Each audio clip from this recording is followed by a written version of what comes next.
मेरे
भरत जी ने अपने मन की बात ठाकुर जी से कह दी। प्रभु, इस वन के योग्य तो मैं हूँ, आपको तो अब चलना है महल में। राम जी ने आगे आदेश दे दिया, देखो भरत, हमारा जो ये कुल है ना, यह रघुवंश का कुल है और रघुकुल रीति सदा चली आई, प्राण जाए पर वचन न जाए। तो मुझे तो अपने प्रभु, अपने भगवान तुल्य पिताश्री का वचन पूर्ण करना है भरत। और भैया, मेरे इस आदेश को तुम पालन कर दो। तुम जाकर के अवध में 14 वर्ष तक मेरी प्रतीक्षा करो।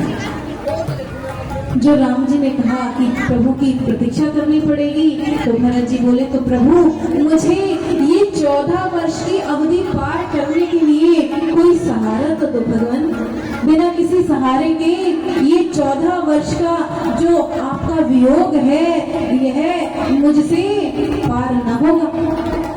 भगवान ने कह दिया, ठीक है, प्रभु करी कृपा पावनी दीनी, प्रभु करी कृपा पावनी दीनी, सागर भरत शीश धरनी, सागर भरत शीश धरनी, प्रभु करी कृपा पावनी दीनी, प्रभु करी कृपा पावनी दीनी, भरत शीश धरनी, सागर भरत शीश धरनी, सागर भरत शीश धरनी। भगवान राम ने अपनी दोनों चरण पादुका दी हैं, उन्हें लेकर के भरत जी वापस अवध आए हैं। और देखो, अवध में भगवान की उस राज सिंहासन पर उन दोनों, जो भगवान की पावड़ी है ना, चरण पादुका है, उन दोनों चरण पादुका को पधरा दिया। रोज उसकी पूजा सेवा करते, चंदन लगाते, माला चढ़ाते। अब राज क्या कर कहते हैं भरत जी कि प्रभु, अब राज तो आपकी चरण पादुका करेंगी हमारे अवध पे, यही हमारी रक्षा करेंगी, और जो आपका विरह है ना, वो इन्हीं की सहायता से अब पार होगा। भरत जी ने अवध से दूर जाकर के एक पर्णकुटी बनाई है। देखो, भरत जी की जो साधुता है वह यहाँ पर कितनी सुंदर है। वह कहते हैं, सब ते सेवक धर्म कठोरा,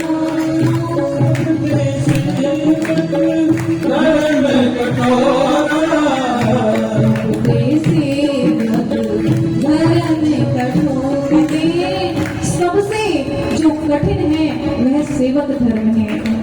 और जाकर के दूर अवध से अपनी पर्णकुटी बनाई है, और उसमें पर्णकुटी में रहते नहीं है, उसमें भी गड्ढा खोद करके। क्यों? क्योंकि कहते हैं इस धरती माता के ऊपर तो मेरे प्रभु रहते हैं और मैं तो उनका सेवक हूँ, मैं कैसे रह सकता हूँ? सेवक तो स्वामी से नीचे बैठता है। तो भरत जी ने सुंदर कुटी बनाई है और उसमें नीचे गड्ढा खोद करके और उस गड्ढे में वास करते हैं। और 14 वर्ष तक, क्योंकि भगवान कंदमूल फल खाते हैं, तो ये अन्न तो खाते ही नहीं है 14 वर्ष तक, लेकिन कंदमूल फल भी नहीं खाते हैं। कहते हैं वो भी मेरे ठाकुर जी पान कर रहे हैं, वो मैं खा नहीं सकता। तो गौ माता को जौ खिलाते हैं, जौ जो हम लोग नवरात्रि में जिसको बोते हैं ना, जौ सब जानते होंगे, उन जौ को गौ माता को पवाते हैं। और गौ माता के गोबर में वो जौ निकलते हैं उस गोबर में, क्योंकि जौ पिसते नहीं है गौ माता के पेट में उधर में, तो वो जो जौ उनके गोबर में निकलते हैं उसको बीन बीन करके सरयू जी के जल से धो करके उसका अपने हाथों से चक्की में पीस करके आटा बनाते हैं और उससे रोटी बनाते हैं और उस रोटी को रज लगा करके, सरयू की रज लगा करके कि प्रभु इस धरती पर चल करके गए हैं तो यह तो प्रभु का प्रसाद स्वरूप है। उस रज को रोटी पे लगा के सरयू जी के जल से उसको पान करते हैं। बोलिए